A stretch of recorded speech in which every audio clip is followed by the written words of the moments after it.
परमेश्वर की भलाई को अपने जीवन में देखूंगा। आज चाहे आप स्ट्रगल कर रहे हैं, आज चाहे आप परेशान हैं, दुखी हैं, निराश हैं, लेकिन आने वाले दिन में आप परमेश्वर की भलाई को अपने जीवन में देखने जा रहे हैं। यीशु के नाम में, यीशु के नाम में जिसने रिसीव किया वो अपने जीवन में परमेश्वर की भलाई को देखेगा। आने वाले दिनों में, कुछ ही दिन में आप एक गुड न्यूज को सुनेंगे, एक खबर को सुनेंगे जो आपके लिए, आपके परिवार के लिए बहुत ही अच्छी होगी, यीशु के नाम में। और उसे और कोई नहीं, हमारा परमेश्वर करेगा, हमारा परमेश्वर करेगा। वो स्वर्ग और पृथ्वी का मालिक, वो परमेश्वर आपके जीवन में ऐसा करेगा। जिसने रिसीव किया वो कहे आमीन। और बाइबल कहती है, नामान ने जब एलीसा का कहना मान लिया तो वो कोढ़ से चंगा हो गया। यदि आप परमेश्वर के वचन को ग्रहण करते हैं तो आपके जीवन में वैसा ही हो जाता है। हालेलुया। और जितने भी लोग यहां पर आए हैं, आप अपने आप से नहीं आए हैं, जानते हैं, आप अपने आप से नहीं आए हैं, आपको बुलाया गया है, आपको बुलाया गया है। और आप को किसने बुलाया है? मैंने नहीं बुलाया, पास्टर मनीष ने नहीं बुलाया, किसी और व्यक्ति ने नहीं बुलाया। अरे आपको तो उस सर्वशक्तिमान परमेश्वर ने बुलाया है, जिसने आकाश और पृथ्वी को बनाया है। उसने आपको नाम लेकर बुलाया है, इसलिए यह संभव हुआ कि आप यहां पर आए हैं। आप ये ना सोचें कि मेरे पास पैसा था, मैंने किराया दिया, मैं आ गया, मेरे पास गाड़ी थी इसलिए मैं आ गया, मुझे किसी ने बताया मैं आ गया। नहीं, आपको प्रभु यीशु मसीह ने बुलाया है और नाम लेकर आपको बुलाया है। और जिसे वो बुलाता है उसके जीवन में वो काम भी करता है। वैसे खाली बैठने के लिए किसी को नहीं बुलाता, किसी को नहीं बुलाता खाली बैठने के लिए।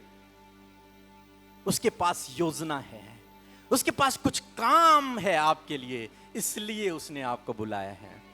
कोई सोच रहा होगा मैं तो बीमार हूं इसलिए मैं प्रार्थना करवाने आया है। नहीं भाई, आप भी गलत हैं।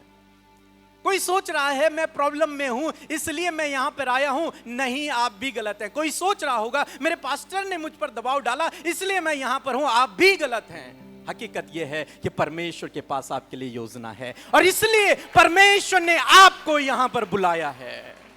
नहीं तो आप कभी यहां पर नहीं आ सकते थे, कभी भी नहीं, कभी नहीं।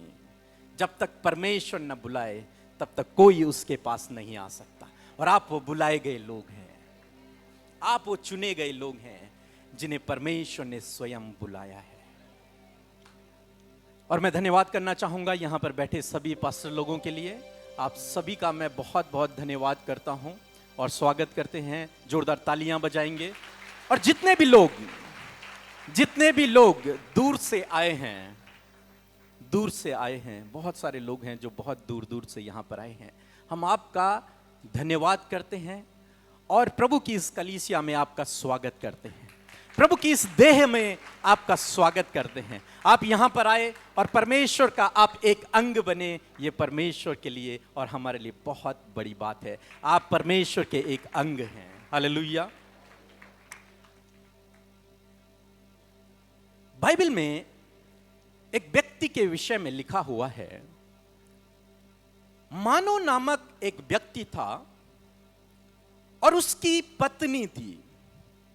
और बाइबल कहती है कि उसकी पत्नी बांझ थी, उनकी कोई संतान नहीं थी और वे दोनों लगभग बूढ़े हो चुके थे। उन्होंने आपकी और मेरी तरह बहुत सारी प्रार्थनाएं की होंगी क्योंकि वो प्रभु के लोग थे। बहुत सारे डॉक्टरों के पास वो लोग गए होंगे, उन्होंने इलाज भी करवाया होगा उस समय के अनुसार, लेकिन उनकी कोई भी संतान नहीं हुई। समय बीतता गया, समय गुजरता गया, काफी लंबा समय बीत गया। दोनों निराश हैं, दुखी हैं, चिंतित हैं, परेशान हैं।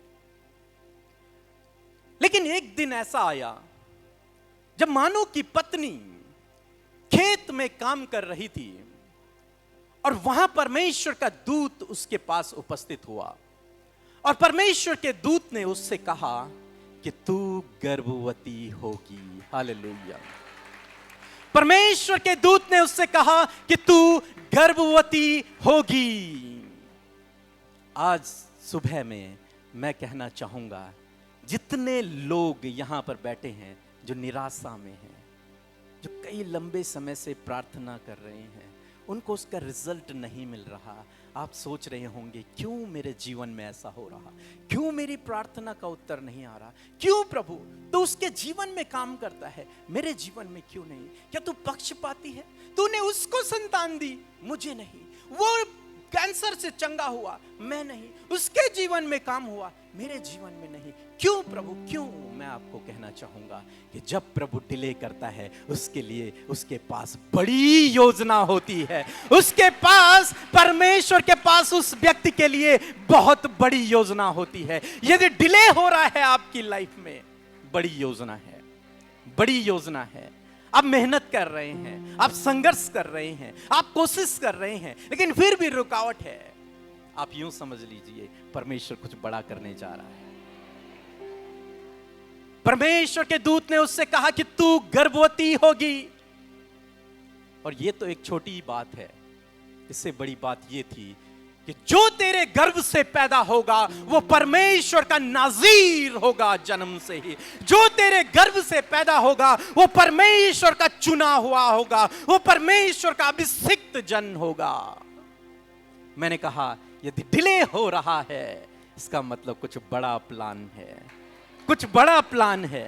अरे संतानें तो औरों की भी हुई, समय पर हुई, लेकिन परमेश्वर का नाज़ीर उनमें से कोई नहीं था। हालेलुया। इसकी संतान नहीं हुई, कई सालों तक नहीं हुई, लेकिन जब हुई तो परमेश्वर का नाज़ीर हुआ। हालेलुया। वो परमेश्वर का जन हुआ। और आज मैं आपको उत्साहित करना चाहूंगा कि ऐसे ही परमेश्वर आपके लिए भी कहता है, यदि डिले हो रहा है, यदि आप संघर्ष कर रहे हैं, प्रभु के नाम से सह रहे हैं, तो आपके जीवन में कुछ बड़ा होने जा रहा है। आने वाले दिनों में आप कुछ बड़ी योजना को अपने जीवन में प्रभु की ओर से प्रकट होते हुए देखोगे, यीशु के नाम में। और ऐसा हुआ, वो बेटा जब पैदा हुआ, उसका नाम रखा गया सिमसोन। और जब वो पैदा हुआ, वो बड़ा हुआ, उसके बाल थे लंबे बाल, और बाइबल कहती है परमेश्वर ने उसके बालों में सामर्थ्य दे रखी थी कि जब तक इसके बाल इसके सर पे रहेंगे, कोई इसे हरा नहीं पाएगा, कोई इसे परास्त नहीं कर पाएगा। उसने बहुत सारे युद्ध लड़े और सब युद्ध में वो विजयी हुआ। अकेले उसने हजारों लोगों को मार गिराया, क्योंकि परमेश्वर की सामर्थ्य उसके ऊपर थी। लेकिन ये व्यक्ति, ये सिमसोन, जो मां के गर्भ से ही परमेश्वर का नाज़ीर था, जो मां के गर्भ से ही चुना हुआ था। आप जानते हैं, आप और मैं मां के गर्भ से चुने हुए हैं। बाइबल कहती है कि मैंने गर्भ में रचने से पहले तुझ पर चित्त लगाया था। आप मां के गर्भ से चुने हुए हैं। चाहे आपने विश्वास कभी भी किया, लेकिन आपके लिए योजना आपकी मां के गर्भ से थी, तभी आज आप यहां पर हैं। और ये व्यक्ति जो परमेश्वर का नाज़ीर था, ये व्यक्ति जो मां के गर्भ से चुना गया था, ये व्यक्ति जिस पर परमेश्वर ने अपने अभिषेक को उड़ेला हुआ था, एक ऐसी सामर्थ्य दे रखी थी कि इसे कोई हरा नहीं पाएगा, ये व्यक्ति प्रभु के मार्ग पर चलने से भटक गया। और जब ये भटका प्रभु के मार्ग से, तो बाइबल कहती है जो इसके दुश्मन थे उन्होंने इसे पकड़ लिया। और जब उन्होंने इसे पकड़ लिया, उन्होंने इसकी आंखें फोड़ दी, और इसकी दोनों आंखें अंधी हो गई। वो फोड़ दी आंखें उन्होंने, वो अंधा हो गया। बाइबल कहती है कि उन्होंने उसे जंजीरों से बांध दिया और उसे कोठरी में, जेल में बंद कर दिया। और लिखा है वहां वो चक्की पीसता रहा। ये वो व्यक्ति की कहानी है जो मां के पेट से ही परमेश्वर का चुना हुआ अभिषिक्त जन है। लेकिन जब ये प्रभु के मार्ग से भटका, तो क्या देखते हैं, इसके दुश्मनों ने, जिनको इसने कई बार हराया था, उन्हीं दुश्मनों ने इसे पकड़ लिया। पकड़ा ही नहीं, इसकी आंखें फोड़ दी, इसे बहुत पिटाई की, जेल में बंद कर दिया और जंजीरें उस पर बांध दी। कहिए जंजीरें, एक दूसरे से कहिए जंजीरें, जंजीरें, चेन, जोर से कहिए चेन। उसे चेन से बांध दिया गया, बेड़ियों से बांध दिया गया, जंजीरों से बांध दिया गया और वो जेल में चक्की पीसने लगा। जानते हैं जंजीरें क्या काम करती हैं? ये जंजीरों का काम होता है कंट्रोल करना। किसी व्यक्ति को जो पावरफुल है, किसी व्यक्ति को, किसी जानवर को जिसके अंदर बहुत ताकत है, उसे कंट्रोल करने के लिए हम क्या करते हैं? उसे जंजीरों से बांध देते हैं, उसे बांध कर रखते हैं, एक खूंटे पर बांध देते हैं ताकि ये कितनी भी ताकत लगाए, लेकिन जंजीर जो है इसे ऐसे जकड़े रहे कि ये थोड़ा भी आगे न बढ़ पाए। ये वही सिमसोन है जिसने एक गधे के जबड़े के हड्डी से हजारों लोगों को मार गिराया था। यही सिमसोन जिसने जंजीरों को कई बार तोड़ दिया था, लेकिन यही सिमसोन आज एक जंजीर को नहीं तोड़ पा रहा है, उसे बांध दिया गया है। वो कोशिश कर रहा है, वो छटपटा रहा है, वो झटक रहा है अपने आप को, लेकिन वो जंजीरें ऐसी हैं कि उन जंजीरों ने उसे ऐसे जकड़ लिया है कि उसकी सामर्थ्य अब कम पड़ गई और वो जंजीरों की सामर्थ्य मानो ज्यादा हो गई। तो इस सामर्थ्य व्यक्ति को इन जंजीरों ने क्या कर दिया? कंट्रोल कर दिया, पीछे खींच दिया। वो कोशिश कर रहा है जेल से बाहर निकलने की, लेकिन उसे जंजीरें हैं, वो पीछे ही हो रखा है। ये जंजीरें हैं,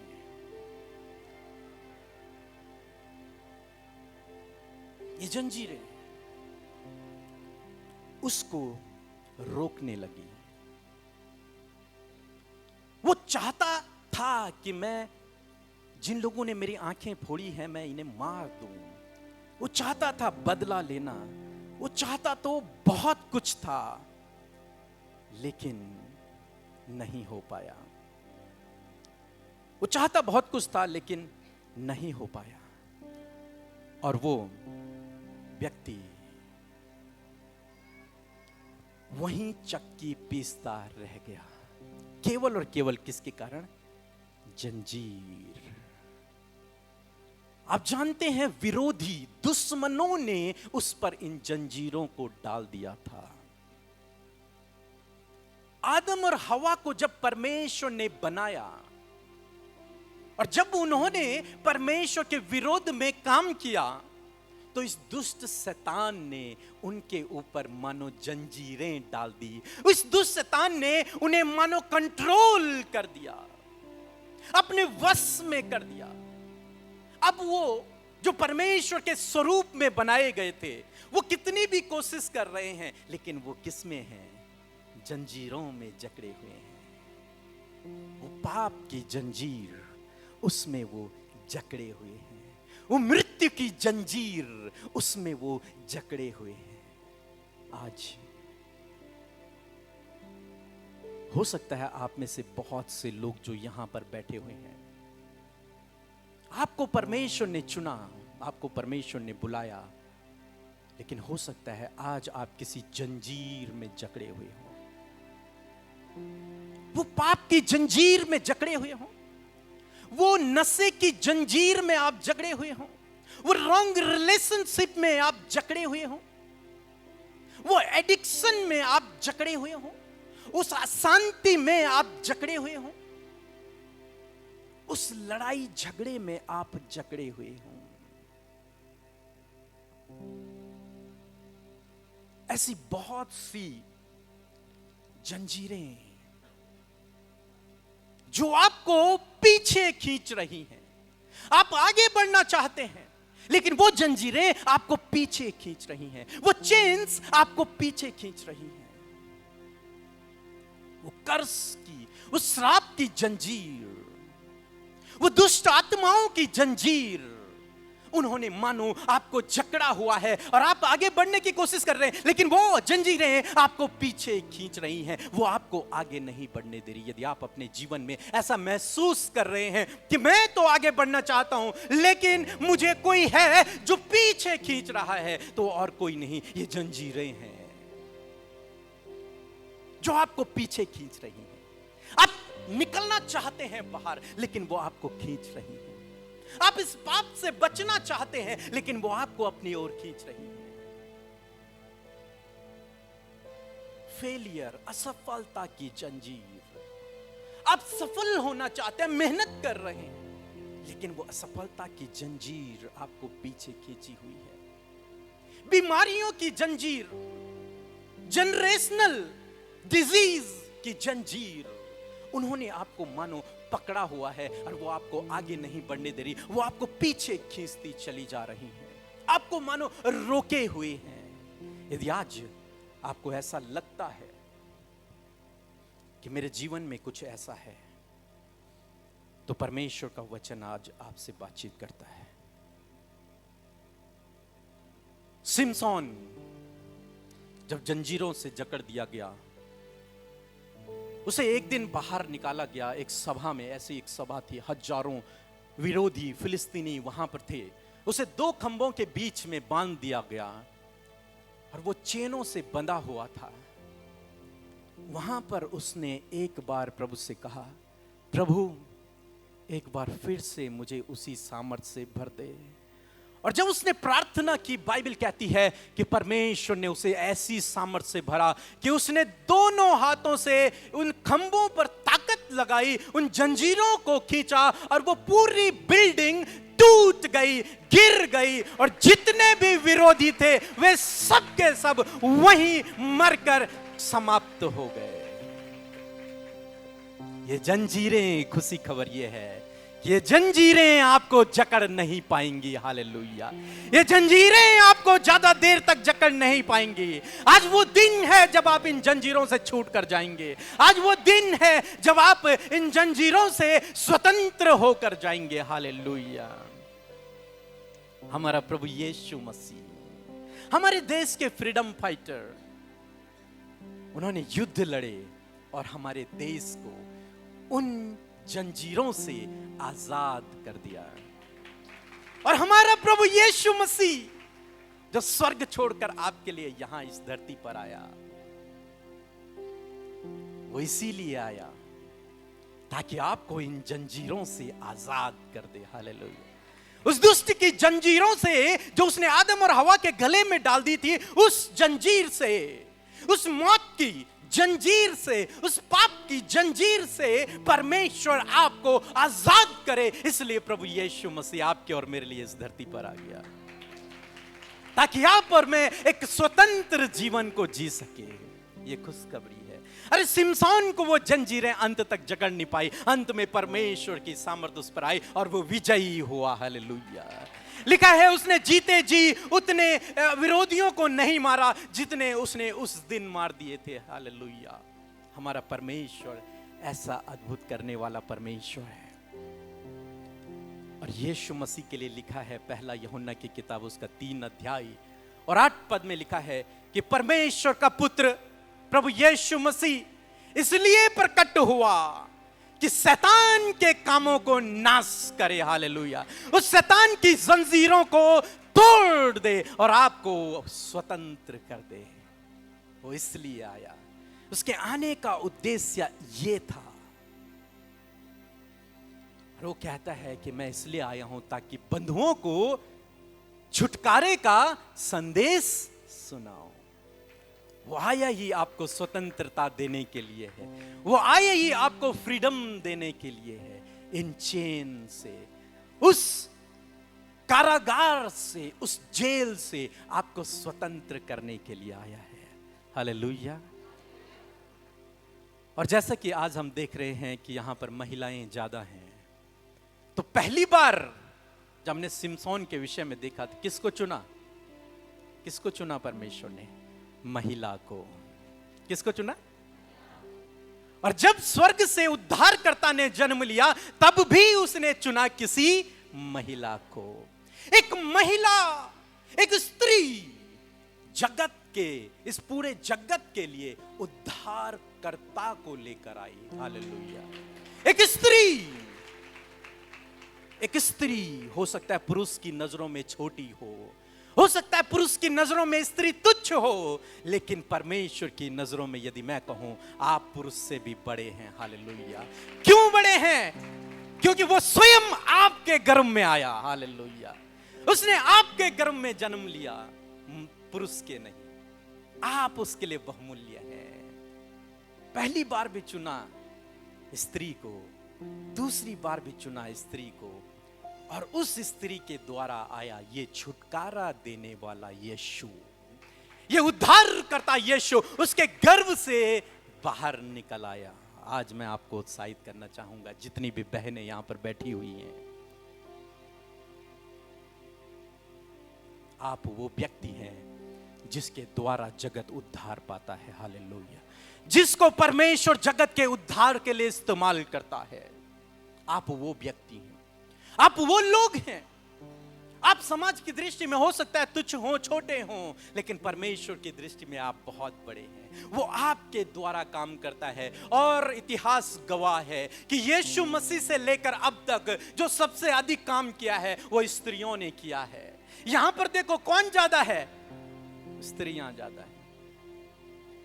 यीशु मसीह के 12 चेले थे, लेकिन मैं यूं कहूं कि 1000 चेलियां भी थी। हालेलुया। सबसे पहले यीशु मसीह को कब्र में किसने देखा? स्त्री थी। जी, स्त्री। सबसे अधिक प्रेम भी किसने किया? स्त्री ने। आप बहुमूल्य हैं परमेश्वर की नजरों में, आप तुच्छ नहीं हैं। परमेश्वर ने यदि आपको चुना है, आपके द्वारा वो छुटकारा देगा लोगों को, आपके द्वारा वो लोगों को छुटकारा देगा, आपके द्वारा दुष्ट आत्माओं को भगाएगा, आपके द्वारा वो बीमारों को चंगा करेगा, आपके द्वारा वो अद्भुत आश्चर्य कर्मों को करेगा। स्त्रियां, आप छोटी नहीं हैं, आप बड़ी हैं। आपका दर्जा बहुत बड़ा है परमेश्वर की दृष्टि में। हमारा प्रभु यीशु मसीह इसलिए आया ताकि वो शैतान के कामों को क्या करे? नष्ट करे। वो जंजीरें जो शैतान ने मनुष्य के ऊपर डाल रखी थी, वो कंट्रोल जो उसने उन्हें कर दिया था अपने राज्य में, उस अंधकार के राज्य में उसने उन्हें फंसा दिया था उस काल कोठरी में, वहां से प्रभु यीशु मसीह आपको और मुझे आजाद करने के लिए इस धरती पर आया। ये इस काम के लिए वो यहां पर आया। और जब प्रभु यीशु मसीह आते हैं तो जंजीरें टूट जाती हैं। हालेलुया। जहां प्रभु यीशु है वहां अंधकार नहीं रहता। जहां प्रभु है वहां कोई जंजीर फिर नहीं रह सकती। एक समय की बात है कि पौलुस और सिलास दोनों जेल खाने में हैं, और बाइबल कहती है कि उनके हाथ पैर जंजीरों से बंधे हुए हैं। और जब उनके हाथ पैर जंजीरों से बंधे हुए थे, जेल के दरवाजे पर जेलर हैं और सैनिक हैं, पौलुस ने शुरू किया, प्रभु तेरा धन्यवाद हो। और सिलास कहने लगा कि पौलुस, खून बह रहा है, हिला भी नहीं जा रहा, तू कह रहा है प्रभु तेरा धन्यवाद हो। पौलुस ने कहा होगा कि हां सिलास, धन्यवाद कर कि परमेश्वर ने हमें इस योग्य तो समझा कि उसके राज्य के लिए हम पर ताड़नाएं पड़ रही हैं, धन्यवाद कर। और सिलास कह रहा होगा, लिखा नहीं है, मैं बता रहा हूं क्योंकि वो छोटा था इसलिए मैं बता रहा हूं। सिलास कह रहा होगा, नहीं पौलुस, यहां तो दर्द से आहें निकल रही हैं, मैं धन्यवाद कैसे निकालूं? लेकिन पौलुस कह रहा है कि नहीं सिलास, यदि तू धन्यवाद करेगा, यदि तू आराधना करेगा, तो ये जंजीरें भी टूट जाएंगी। सिलास कह रहा होगा कि ऐसे कैसे संभव है? प्रभु ने वहां तो हमें नहीं बचाया जब वो हमें पकड़ रहे थे, अब तो हम जेल खाने में हैं, बड़ी बड़ी दीवारें हैं, लोहे के दरवाजे हैं, जेलर सामने है, हम कैसे नहीं हो पाएगा। लेकिन पौलुस कह रहा होगा कि नहीं सिलास, यही तो रहस्य है, जंजीरों को तोड़ने का यही तो रहस्य है। तो आओ सिलास, हम दोनों परमेश्वर का धन्यवाद करते हैं, आओ हम मिलकर परमेश्वर की आराधना करते हैं। और सिलास भी एग्री हो गया, ठीक है हम दोनों परमेश्वर का धन्यवाद करेंगे, हम चाहे कैसी भी परिस्थिति में हैं, लेकिन परमेश्वर धन्यवाद के योग्य है। हमारी परिस्थितियां खराब हो सकती हैं, लेकिन वो धन्यवाद के योग्य है, वो आराधना के योग्य है। और उन दोनों ने परमेश्वर का धन्यवाद करना शुरू किया। धन्यवाद के साथ स्तुति गाऊंगा, ऐ यीशु मेरे खुदा, उपकार तेरे हैं बेशुमार, कोटि कोटि स्तुति धन्यवाद।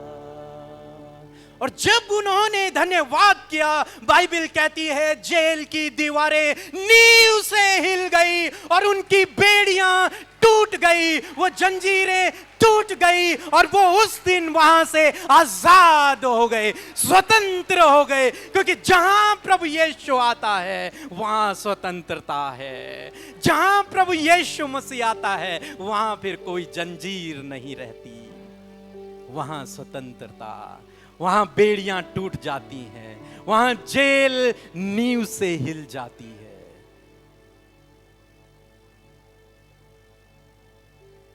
दोनों बड़े खुश हुए होंगे उसके बाद कि हमारी जंजीरें टूट गई। एक बार लिखा है, एक दुष्ट आत्मा ग्रस्त व्यक्ति था, उसके अंदर इतनी खतरनाक दुष्ट आत्मा थी कि पूरा गांव के लोग उसे कंट्रोल नहीं कर पाए। उन्होंने उस पर बेड़ियां बांधी, उसने वो तोड़ दी। वो कब्रों में रहा करता था, वहीं उन लाशों को ही खाया करता था, वो जंगल जंगल भटकता था। और लिखा है वो अपने आप को घात किया करता था। आज बहुत सारे भाई बहन हैं जो ऐसी ही दुष्ट आत्माओं की चेन में हैं, उन जंजीरों में फंसे हुए हैं और अपने आप को घात कर रहे हैं। उन्हें पता है ये नशा करके शरीर खराब होगा, लेकिन उसके बाद वो कर रहे हैं, अपने आप को घात कर रहे हैं। ये और कोई नहीं, वो जंजीर है जिसने आपको जकड़ा हुआ है। वो जानते हैं ड्रिंक करके मेरी किडनियां, मेरे फेफड़े, मेरे लीवर सब खराब हो सकता है, लेकिन उसके बावजूद वो करेगा। क्यों करेगा? क्योंकि वो उस जंजीर में जकड़ा हुआ है। उसके मन में इच्छा है, उसके घर वाले कहते हैं, सब कहते हैं छोड़ दे, वो भी चाहता है लेकिन नहीं छोड़ पाता। कारण क्या है? उस जंजीर में जकड़ा हुआ है। जो जंजीर दुष्ट ने उसके ऊपर डाली है और उसने उसे कंट्रोल करके रखा हुआ है, और ऐसा कंट्रोल कि वो जानबूझकर अपने आप को ही घात कर रहा है। वो जानता है व्यक्ति कि ये काम करना गुनाह है, ये काम करना पाप है। यदि मैं ये काम करूंगा तो परमेश्वर की ओर से मुझे दंड भी मिल सकता है, लेकिन फिर भी न चाहकर भी वो फिर भी उसी काम को कर रहा है, उसी पाप को दोहरा रहा है। ये और कोई नहीं, वो जंजीर है जिसने आपको जकड़ा हुआ है। आप स्वयं को घात कर रहे हैं, अपने आप को घात कर रहे हैं, अपने इस शरीर को घात कर रहे हैं। बाइबल कहती है ये दुष्ट आत्मा ग्रस्त व्यक्ति अपने आप को घात करता रहा। एक दिन यीशु मसीह उस नगर में आए, और जब यीशु मसीह वहां पहुंचे उसकी वो जंजीरें टूट गई। वो स्वतंत्र हो गया, वो आजाद हो गया उस दुष्ट आत्मा से जो उसे मारना चाहती थी, उस दुष्ट आत्मा से जो उसे कब्रों में रखती थी, उस दुष्ट आत्मा से जो उसे घात करती थी, उससे वो आजाद हो गया, वो स्वतंत्र हो गया। जहां प्रभु यीशु है वहां स्वतंत्रता है। जहां प्रभु यीशु मसीह है वहां स्वतंत्रता है। जिसके हृदय में प्रभु यीशु मसीह है वहां स्वतंत्रता है उसके जीवन में। जिसके घर में प्रभु यीशु मसीह है उस घर में स्वतंत्रता है। हालेलुया। एक समय की बात है, मुझे किराए पे एक रूम चाहिए था और मेरी मुलाकात एक पास्टर से हुई। उन्होंने मुझे एक रूम के बारे में बताया। उन्होंने कहा एक परिवार है, उस परिवार ने अपना घर छोड़ दिया है, घर पर ताला लगा हुआ है। वो परिवार अपना खुद का घर छोड़कर किराए पे रह रहा है। वो घर खाली है, यदि तुम चाहो तो वहां रह सकते हो। मैं मकान मालिक के पास गया। उन्होंने मुझे कहानी बताई कि हमारे घर में बहुत भयंकर दुष्ट आत्माएं हैं, हम वहां नहीं रह पाते। उन्होंने हमें बहुत सता रखा है, बहुत परेशान है। मैंने कहा आप मुझे घर दिखाइए और चाबी दीजिए। उन्होंने मुझे चाबी दी, घर दिखाया, मैं वहां पहुंच गया, वहां रहने लगा। 1 दिन हुआ, 2 दिन हुआ, पूरा घर खाली है। 1 हफ्ता हो गया, कुछ नहीं हुआ। वो आए, बेटा कुछ नहीं हुआ? मैंने कहा नहीं आंटी कुछ नहीं हुआ। 1 हफ्ता और रहा, उसके बाद वो भी आए, उसके बाद वो भी रहने लगे। कुछ नहीं हुआ, क्योंकि जहां प्रभु यीशु मसीह है वहां स्वतंत्रता है। दुष्ट की कोई चेन वहां नहीं रह सकती जहां प्रभु यीशु है और हमारे अंदर प्रभु यीशु मसीह है। हालेलुया। उसके बाद वो जिस घर को उन्होंने छोड़ दिया था उस घर में वो फिर से रहने लगे। हालेलुया। एक बहन से भी कुछ समय पहले हमारी मुलाकात हुई। उन्होंने अपना घर सेल पे लगा रखा है कि हम अपना घर बेचना चाहते हैं। उन्होंने मुझसे शेयर किया। मैंने कहा क्यों? बोले यहाँ दुष्ट आत्माएं हैं, यहाँ बहुत प्रॉब्लम है, हम सो नहीं पाते, हमारे साथ में ये है। मैंने उनसे कहा आपको बेचने की जरूरत नहीं है, यहाँ हम प्रार्थना करेंगे और जहां प्रभु है वहां स्वतंत्रता है। जहां प्रभु है वहां कोई दुष्ट की चेन नहीं, जहां प्रभु है वहां कोई पाप का बंधन नहीं। जहां प्रभु है वहां पूर्ण रूप से स्वतंत्रता है। अब वो बिल्कुल ठीक है, उनके घर में स्वतंत्रता आ गई। आप जानते हैं एक लोहार आग जलाता है, कोयलों को गर्म करता है, और जब कोयले लाल हो जाते हैं, गर्म हो जाते हैं, वो आग में लोहे को डालता है और लोहा पिघलने लगता है। हमारा प्रभु वो फायर है, हमारा प्रभु वो आग है जिसके सामने वो लोहा भी पिघलने लगता है। वो पहाड़ जैसी समस्याएं मोम के समान पिघलने लगती हैं। जहां प्रभु है वहां स्वतंत्रता है। वहां लोहा चाहे कितना भी मजबूत हो, लेकिन जहां प्रभु आ जाता है, जहां फायर आ जाती है, जहां आग आ जाती है, लोहा कितना भी मोटा हो उसे गलना ही गलना है। हालेलुया। वो बीमारी चाहे कितनी भी भयंकर हो उसे गलना ही गलना है। यदि आप प्रभु के सम्मुख बैठना शुरू कर गए तो वो प्रॉब्लम आपके जीवन में कितनी भी मोटी है, कितनी भी बड़ी है, लेकिन यदि आप प्रभु की उपस्थिति में बैठना शुरू कर दें तो वो मोम के समान पिघलने लगेगी,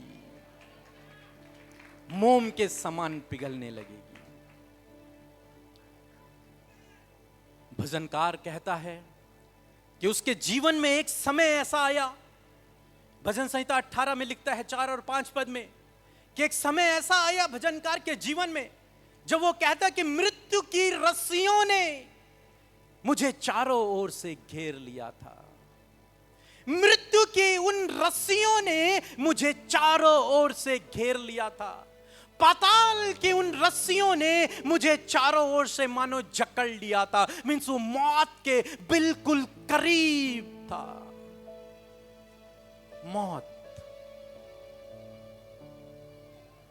मौत की रस्सियां लिखता है मृत्यु की रस्सियां जो आदम पर, हवा पर शैतान ने डाली थी, वो मृत्यु की रस्सियां, वो पाताल के फंदों ने कि मुझे चारों तरफ से जकड़ लिया है। ऐसा समय उसके जीवन में आया। हो सकता है आज आपके जीवन में भी हो वो बीमारी, जब डॉक्टर ने आपको एक ऐसी रिपोर्ट दे दी जिसे देखकर आप घबरा गए हैं। आप सोच रहे हैं मेरे चारों तरफ भी मृत्यु की रस्सियां हैं। वो प्रॉब्लम, वो लड़ाई झगड़ा, वो रॉन्ग रिलेशन, वो एडिक्शन, सोच रहे हैं मानो मृत्यु की रस्सियों ने, वो आत्महत्या करने का विचार जो बार बार आपके मन में उठता है कि मरना ही बेहतर है। प्रभु जानता है आपको सोचने की जरूरत नहीं है कि मरना बेहतर है। आपके लिए मरना बेहतर नहीं है मेरे भाई, मेरी बहन, आपके लिए मरना बेहतर नहीं है, आपके लिए जीना बेहतर है। इस सोच को अपने दिमाग से निकाल दें। आपके लिए जीना है। प्रभु की आवाज है, यदि आपके कानों तक आई है तो सुन लें और याद कर लें। आप चाहे आज कैसी भी परिस्थिति में हैं, लेकिन आपको जीना है, आपको जीना है। यदि आप जिएंगे तो परमेश्वर के आश्चर्य कर्म को, उसकी भलाई को अपने जीवन में देखेंगे। और ये भजनकार कहता है कि रस्सियां, मृत्यु की रस्सियां, वो जंजीरों ने मुझे घेर दिया है, कोई रास्ता नहीं, कोई रास्ता नहीं। लेकिन मैं आज आपको उत्साहित करना चाहूंगा, जहां प्रभु यीशु है वहां ये मृत्यु की रस्सियां भी, ये मृत्यु की जंजीरें भी आपको जकड़ नहीं पाएंगी। हालेलुया। यीशु मसीह को मार दिया गया, यीशु मसीह को क्रूस पर टांग दिया गया। लोगों ने सोचा अरे हमने इसे मार दिया, लोगों ने सोचा अरे हमने इसे मार दिया। लोग आज भी कहते हैं अरे तुम्हारा यीशु तो खुद को नहीं बचा पाया, वो तुम्हें क्या बचाएगा। सुना होगा आप लोगों ने भी। लेकिन मैं आज आपको बताना चाहूंगा, हमारे यीशु को किसी ने नहीं मारा। किसी की इतनी ताकत नहीं जो सर्वशक्तिमान को मार दे। उसने बलिदान दिया है, उसने अपने आप को दिया है आपके और मेरे लिए। उसे कोई मार नहीं सकता। वो अविनाशी है, उसे कोई मार नहीं सकता। वो आदि और अंत है, उसे कोई मार नहीं सकता। लेकिन उसने अपने आप को बलिदान किया है, अपने आप को दिया है। क्यों दिया है? ताकि आपको ये मिले, हालेलुया, ये फ्रीडम मिले, इसलिए उसने अपने आप को दिया है। उन लोगों से मैं कहना चाहूंगा जो सोचते हैं तुम्हारा यीशु खुद को नहीं बचा पाया। अरे भाई, हमें बचाने के लिए तो उसने अपनी जान दी। हम अपने फ्रीडम फाइटरों को क्या ऐसा कह सकते हैं वो खुद को नहीं बचा पाए तो हमें क्या बचा पाएंगे? नहीं कह सकते। क्यों नहीं कह सकते? क्योंकि जब वो मरे तब हमने जीवन पाया, जब वो मरे तब हमने स्वतंत्रता को पाया। अगर वो नहीं मरते तो शायद आज भी हम गुलामी में होते, शायद आज भी हम गुलामी में जीवन बिता रहे होते। वो मरे ताकि हम जीवन पाएं। यीशु मरा ताकि हम जीवन पाएं और बहुतायत का जीवन पाएं। उसे किसी ने नहीं मारा, उसे कोई मार नहीं सकता। उसने अपने आप को बलिदान दिया है, हालेलुया। और विरोधियों ने सोचा कि हमने यीशु को मार दिया, कब्र में रख दिया है, बड़ा पत्थर लगा दिया है। अब मृत्यु की रस्सियां यीशु को जकड़ गई हैं। अब वो मृत्यु की रस्सियां यीशु को कब्र में जकड़ गई हैं। ऊपर से सील हो गया, ढक्कन पे कीलें मारी गई, मुहर लग गई है उन मृत्यु की रस्सियों ने। लोगों ने सोचा कि अब यीशु को भी ऐसे जकड़ लिया है जैसे मानो हर एक मनुष्य को एक दिन मृत्यु की रस्सियां, वो मृत्यु की जंजीरें जकड़ लेती हैं। लेकिन मैं आपको बताना चाहूंगा, हमारा यीशु मसीह तीसरे दिन मुर्दों में से जी उठा। उन रस्सियों को उसने तोड़ डाला, हालेलुया। उन जंजीरों को जो मृत्यु की थी उन्हें उसने तोड़ डाला। और जिन्हें हम कहते हैं रिजरेक्शन, पुनरुत्थान हो गया हमारे प्रभु का। वो उस कब्र से जी उठ गया। वो मृत्यु की रस्सियां जिनके बारे में भजनकार कहता है, वो मृत्यु की जंजीरें यीशु को नहीं जकड़ पाई। वो तीसरे दिन मुर्दों में से जी उठा। और इससे बड़ी बात यह है कि वो आपको और मुझे भी नहीं जकड़ पाएगी। हालेलुया। क्योंकि जहां यीशु है वहां स्वतंत्रता है। वो मृत्यु की रस्सियां भी हमें जकड़ नहीं पाएंगी। हम एक दिन उसके साथ में जीवन को व्यतीत करेंगे, उसके साथ में हम उठा लिए जाएंगे। आज शाम में मैं आपको उत्साहित करना चाहूंगा, चाहे कोई भी चेन हो आपके जीवन की, कोई भी जंजीर ने आपको जकड़ा हुआ है, वो जंजीर आपको ज्यादा देर तक पकड़ नहीं पाएगी। वो जंजीर आपको जकड़े नहीं रख पाएगी, क्योंकि जहां यीशु है वहां स्वतंत्रता है। आज यदि यीशु को आप अपने हृदय में बुलाते हैं, प्रभु मेरे हृदय में आ, और जहां यीशु आएगा वहां स्वतंत्रता आएगी। उस व्यक्ति को वो मृत्यु की रस्सियां नहीं जकड़ पाएंगी। उस व्यक्ति को वो दुष्ट आत्माओं की रस्सियां नहीं जकड़ पाएंगी। उस व्यक्ति को वो नशे की लत नहीं जकड़ पाएगी। उस व्यक्ति को वो पाप नहीं जकड़ पाएगा जिसे वो बार बार कर रहा है। उस व्यक्ति को कोई भी जकड़ नहीं पाएगा। कोई भी रस्सियां, कोई भी चेन चाहे कितनी भी मजबूत क्यों ना हो, लेकिन वो आपको जकड़ नहीं पाएंगी। आप फिर तेजी से अपने भविष्य की ओर आगे बढ़ेंगे, आप सफल होंगे, आप बढ़ते चले जाएंगे, आप प्रतिष्ठित होंगे, आप परमेश्वर के कार्यों को, परमेश्वर के आशीषों को अपने जीवन में देखेंगे। लेकिन ये कब होगा? जब यीशु आपके हृदय में आएगा। हालेलुया। क्योंकि जहां यीशु है वहां स्वतंत्रता है। जहां यीशु है वहां स्वतंत्रता है।